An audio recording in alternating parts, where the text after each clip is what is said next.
Hey there. So on November 6th, the United States is having another election. The Democrats have high hopes of beating the Republican majorities in both houses of Congress, but most people think that's going to be a very difficult thing to do. Now, I am no electoral expert, but I think that most analysts are missing something very important about this election.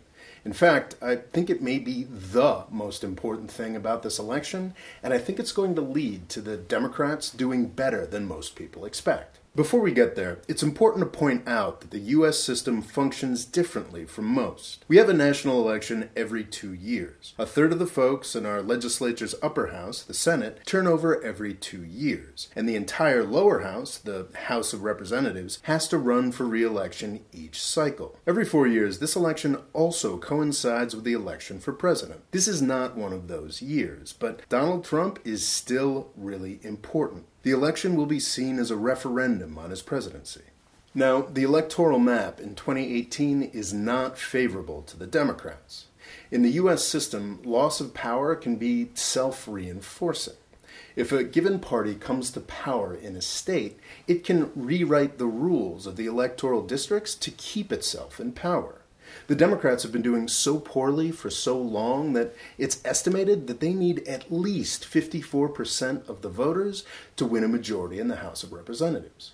Also, the class of senators that is up for re-election this year comes from 2012, the year that Obama was re-elected. Without Obama on the ticket in 2018, many Democratic senators in traditionally more Republican-leaning states are seen as vulnerable. So even though Trump is really unpopular by historical standards, the Democrats are being told not to get too optimistic. I think this is a great way for the Democrats to think. I want them to be worried, and I want them to work harder. I'm no Democrat, but as a never-Trump conservative, I want the Democrats to win in November, and I want them to win big. I think they will definitely take a majority in the House of Representatives, and I think they've got a good chance at the Senate as well. I'm more optimistic about this than most people are because I think people have failed to reckon with what a strange election 2016 was. 2 years before most U.S. presidential elections, nobody knows who the candidates actually are. I'm a bigger politics nerd than I used to be, but I've always considered myself fairly well informed. In 1998, I had a vague idea of who Al Gore was because he was vice president, but I'd never heard of George W. Bush. In 2002, I certainly had no idea who John Kerry was. In 2006, I probably remembered John McCain from his 2000 presidential run, but I'm pretty sure I had no idea who Barack Obama was.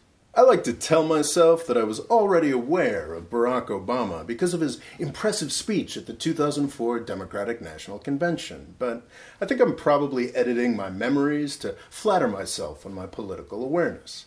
I don't think I'm alone in that. This is the way things usually are.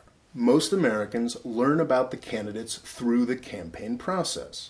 Most Americans decide who they like better in the 3 to 6 months before the election. 2016 was very different. In 2014, everybody knew who Donald Trump and Hillary Clinton were, and most people knew exactly what they thought about Trump and Clinton in 2014. Hell, most people knew exactly what they thought of Trump and Clinton in 2004. Our options in 2016 were the two most hated candidates in modern presidential campaign history. The 2016 election was not decided by the debates or by one gaffe or another. It was about which bad guy you were more interested in voting against. People voted for the person they hated less. Our political parties and even our media establishment are built around pretending that candidates are a good choice, even when they are so obviously not. So this central weirdness of the 2016 election gets ignored.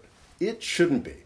The most important thing about the 2016 election is that each of the parties was led by one of the most hated people in the United States. In 2018 and 2020, only one of the parties will be. This is why Fox News, the Republican Party's cable news station, spends so much time talking about Hillary Clinton, even though her political career died almost 2 years ago. The Republicans really need a bad guy. Otherwise, everybody's just going to focus on their bad guy, Donald Trump. I think this will make a much bigger difference than most people are predicting. Over the past 2 years, most shockingly in Virginia and Alabama, but in every election we've had, the Democrats have outperformed. I think the 2018 election is likely to be very similar. Thanks for watching. Please subscribe. And if you want a free essay on a completely different topic, I suggest you sign up for my email newsletter at the link here.